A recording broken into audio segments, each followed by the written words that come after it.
Hey guys, welcome to another episode of Nihongo Master podcast.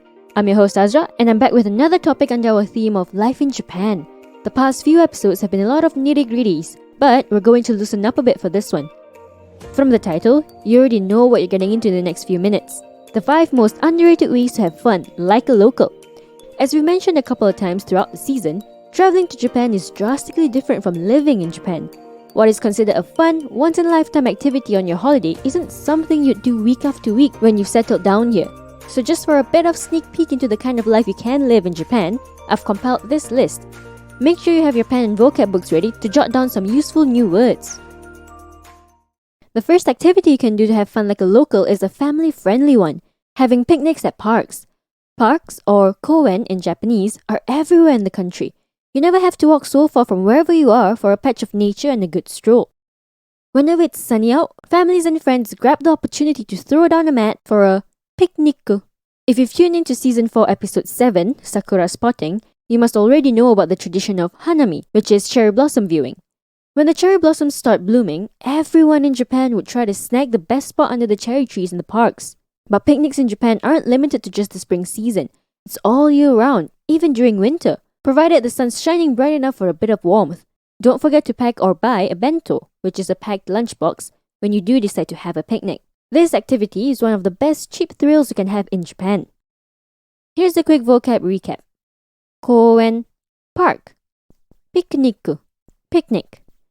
Hanami, cherry blossom viewing. Bento, packed lunchbox. Next on the list of fun activities to enjoy like a local is live music. Before the global pandemic, Japan's the ultimate place to be for a good tune with a pint in hand.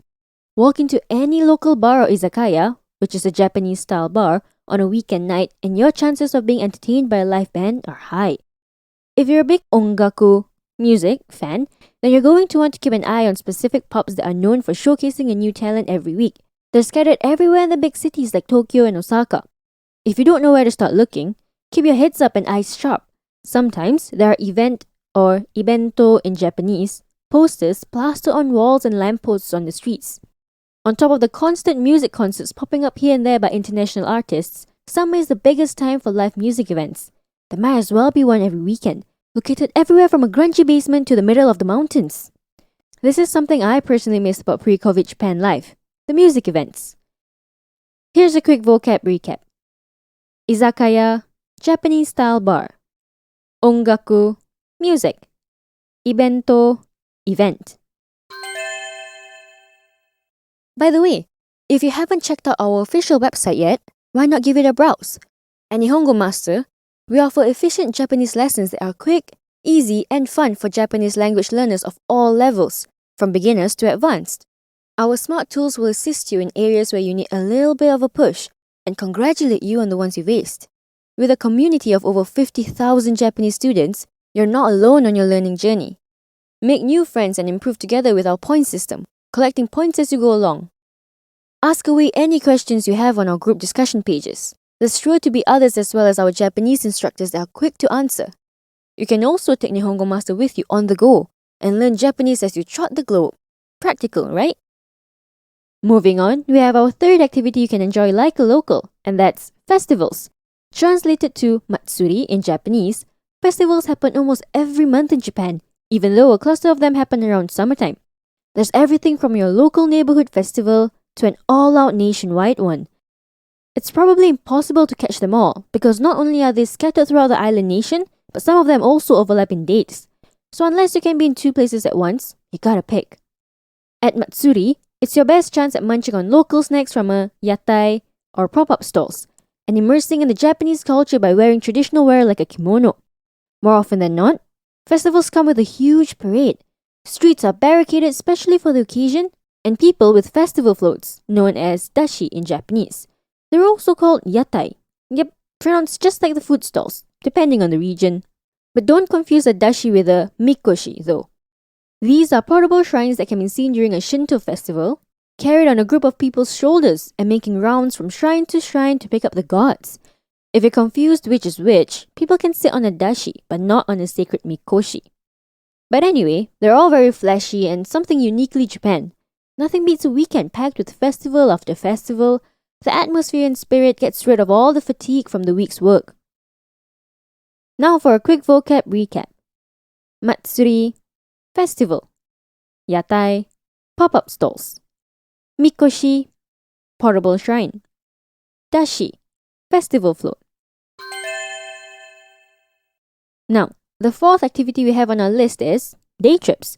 If you're living in central locations like Tokyo and Osaka, you want to take full advantage of this. There are multiple cities surrounding you. It'd be a shame to not explore them, even for a day. Day trips are such a common activity among locals. In Japanese, this is called higaeri ryoko. Because most of the Japanese working class only have the weekends off, and it's not ideal to spend both days away from home, they would do a day trip instead. Depending on the city that you go, a day is enough time to cover the main attractions. Some cities even offer ichinichiken or day ticket that covers the transport and or attractions of the city. What a deal, am I right? For a lot of cities, you can get to them by train or densha in Japanese. And if you've tuned into Season 4, Episode 5, you'd know how convenient Japan's railway system is. But anyway, higaeri ryoko is my favorite activity to do when I'm deprived of a full holiday. Here's a quick vocab recap. Higaeri ryoko, day trip. Ichinichiken, day ticket. Densha, train. Last but not least, our final activity on having fun like a local is drinking. But not any type of drinking. We're talking about konbini drinking. Of course, we have to include this on our list. I've lived in Tokyo, and now I'm in Kyoto, and in both cities, getting a few cans from the convenience store and finding a spot to drink till you're drunk seems to be a thing. You're going to find a huge range of alcoholic drinks in Japan's konbini. Everything from beers and spirits to lemon sours and sweet 3%ers. Especially with the current global pandemic, locals are getting bags full of sake or alcohol and sitting by rivers, in parks, and any corner you can find. And it's not just a COVID thing. Even pre-COVID, this was the thing to do. Sometimes before going to a bar or club to get a bit yopparao, to mean to get drunk, before entering. So when you're living in Japan, you don't have to splurge on alcohol at bars. Sometimes, a few konbini drinking nights will do you and your wallet good. Now for a quick vocab recap. Konbini, convenience store. Sake, alcohol. Yopparao, to get drunk. So, which local fun are you excited to do when you start your life in Japan? This list doesn't consist of all the fun. There are dozens more. If you know any that should have made this list, let us know by commenting on our social media platforms. You can find us on Twitter, Facebook, and Instagram. Also, head over to the Nihongo Master blog if you're interested in reading up on topics like these some more. And if you're keen on picking up some more Japanese for yourself, pop onto our official website, nihongomaster.com, to learn more. While you're at it, why not get yourself a subscription? Get a head start on your Nihongo journey with Nihongo Master. And thank you so much for listening in. Join me in the next one where I'll be walking you down the avenue of Japan's rich culture. Mata ne!